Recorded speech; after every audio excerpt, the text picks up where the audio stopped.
5 choses que vous ne devez pas permettre dans votre relation de couple. Il n'y a rien de plus intense et gratifiant que le fait d'être amoureux, que d'avoir une personne qui nous aime et que nous aimons. Mais il faut faire attention à ne pas tomber dans l'erreur du don intégral de soi-même à l'autre personne. C'est pour cela que nous vous expliquons ici dans quelle mesure vous devez vous protéger, avant tout. Comment protéger votre relation de couple? Amour 1 500 x 501. Ne lui donnez pas tout, sans jamais rien recevoir en retour. C'est une erreur que nous avons tendance à commettre. Aimer quelqu'un revient à ouvrir toutes nos émotions, sans trouver de limite, lui offrant tout par passion et altruisme sincère. Et cela est bon, sans aucun doute. Mais à condition bien sûr que l'autre personne nous réponde et nous démontre que tout effort en vaut la peine, que tout geste est renforcé par un amour sincère où l'égoïsme n'existe pas. Si nous donnons tout et que nous recevons uniquement des exigences et des reproches, le moment des frustrations arrivera et nous nous sentirons bien vides. Cette sensation est très destructrice et il faut en tenir compte. Aimez, offrez, donnez. Mais souvenez-vous que vous méritez de recevoir la même chose. 2. Ne le laissez détruire votre auto-estime et vos valeurs. Auto-estime dans un couple, il est habituel qu'il y ait différents goûts, affinités et même, valeurs. Mais tant qu'il y a du respect et de la reconnaissance, tout fonctionnera bien. Vous pouvez permettre que votre partenaire, par exemple, mette en valeur la spontanéité, la diversion, les sorties. Mais vous devez aussi exiger du temps à partager ensemble et demander-lui régulièrement des journées tranquilles et intimes à la maison. Il doit y avoir un équilibre. Mais si l'autre personne nous critique car nous ne sommes pas si amusants ou si fêtards qu'il le faudrait, nous nous sentirons mal et nous commencerons à douter de nous-mêmes. Suis-je une personne vraiment ennuyeuse?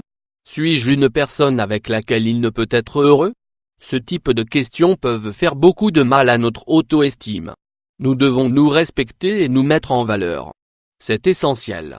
Si le respect n'existe pas, le bonheur ne pourra pas exister. 3.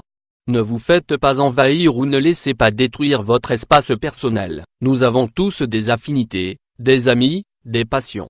Des choses auxquelles nous ne pouvons renoncer. Ne laissez jamais de côté votre famille ou vos amis pour votre conjoint. Ne renoncez pas à tout ce qui vous plaît pour votre couple, car sinon il ne vous restera rien et vous perdrez votre identité. L'espace personnel représente ces espaces intimes où se trouve notre personnalité, notre vie sociale et nos passions. Ne le négligez pas. 4. Ne laissez pas vos rêves et vos espoirs s'effacer. Confiance en soi. Parfois, nous maintenons des relations affectives avec des personnes toxiques.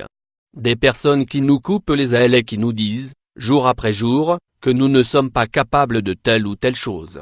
Que nous ne sommes pas intelligents pour faire une certaine activité, que ce travail que nous désirons si ardemment n'est pas fait pour nous car nous ne sommes pas à la hauteur.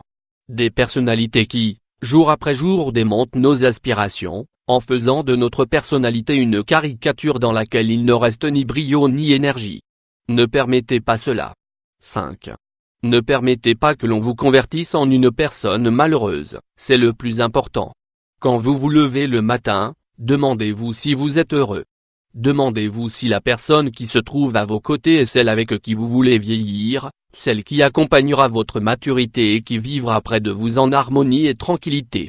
Si elle vous apporte de la sécurité, de la maturité et des rêves, n'en doutez pas, cette relation vaut la peine d'être vécue et vous devez lutter contre elle. Mais si vous vous sentez vide et que vous percevez que ce couple ne vous apporte pas de sourire mais des larmes, et que vous vivez avec une tristesse sous-jacente, vous devrez réagir. Vous méritez d'être heureux. C'est le droit vital de toute personne.